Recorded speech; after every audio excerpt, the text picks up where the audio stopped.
जय हिंद प्रिय विद्यार्थियों, मैं लीलाधर शर्मा शासकीय माध्यमिक शाला नंदूपुरा की डीजे लेसन में आपका स्वागत करता हूं। आज फिर मैं एक नया टॉपिक लेकर आया हूं जिसका नाम है जल एक बहुमूल्य संसाधन। तो ये क्यों है, इस कहानी के माध्यम से आपको मालूम पड़ेगा।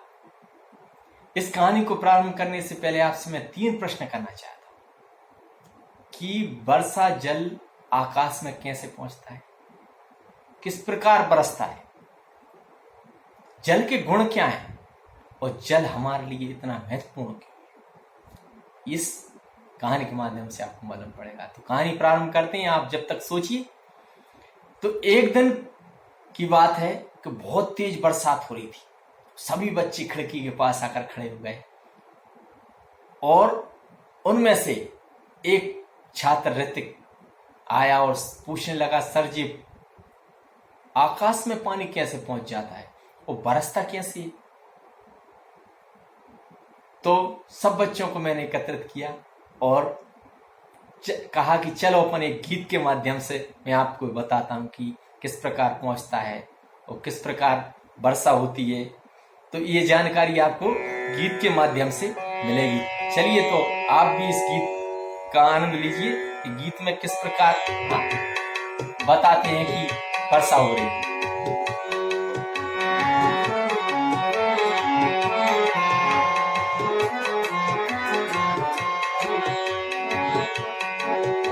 बारिश के मौसम में देखो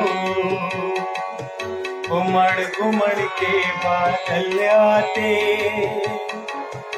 गरज गरज कर चमक चमक कर रिम झिम जल बरसाते। ये बादल कैसे बनते हैं, कैसे ऊपर उठते हैं, फिर कैसे बरसाते पानी, इसकी भी एक कहानी।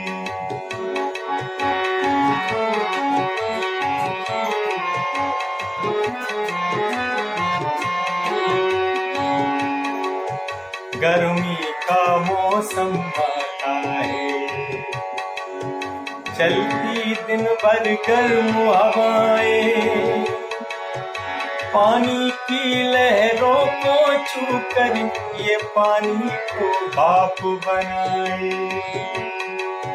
किरणों की सीढ़ी पर चढ़कर भाप गगन में थम जाती,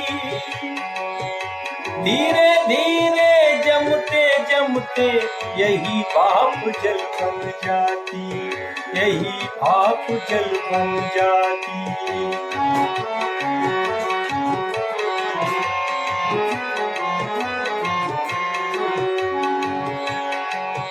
इस बादल को तेज हवाएं, इस बादल को तेज हवाएं बहुत दूर तक ले जाती, नील गगन में ठंडक पाकर ये बादल को बरसाती।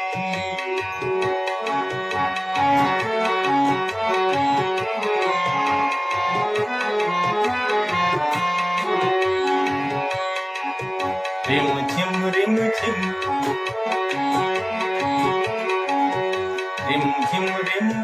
पानी बरसे, घना अंधेरा बन जाता, घना अंधेरा छा जाता, चम चम बिजली बिजली चमके, चम चम चम चम बिजली चमके, बादल पानी बरसाता। बारिश के मौसम में देखो उमड़ उमड़ के बादल आते, गरज गरज कर चमक चमक कर रिम झिम जल बरसाते, रिम झिम जल बरसाते। तो आनंद आया इस गीत में? तो आपको मालूम पड़ गया किस प्रकार वर्षा का जल नदियों, तालाबों, से कहां पहुंचता है? समुद्र में, और समुद्र में भाप बनकर आकाश में पहुंचता है और ठंडा होकर भाप पुनः धरती पर बरसती है। तो ये जानकारी तो आपको गीत के माध्यम से मालूम पड़ गई। अब जल के गुण क्या होते हैं? तो जल का पहला गुण है कि जिस पात्र में आप डालेंगे उसको, वह उसी का आकार ले लेगा।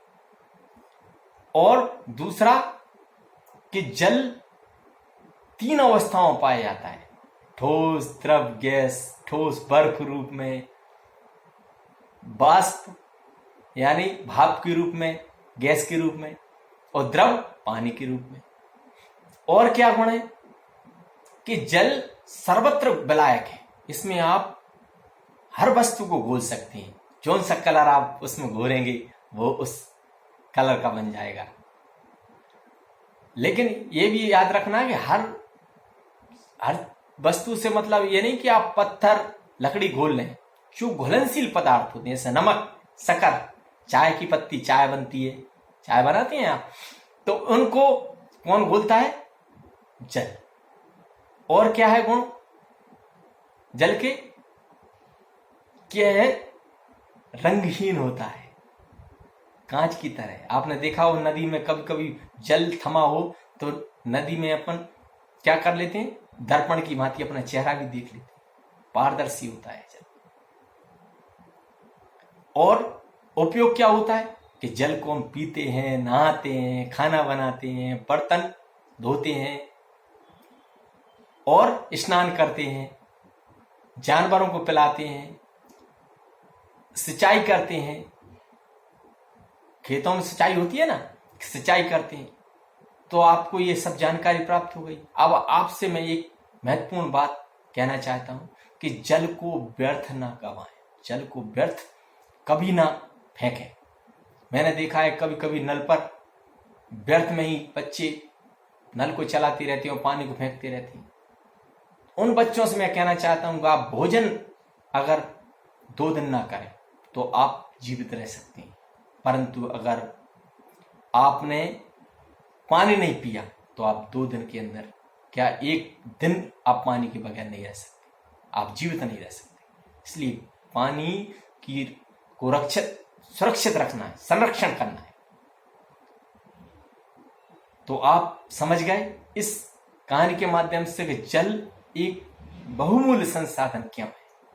धन्यवाद।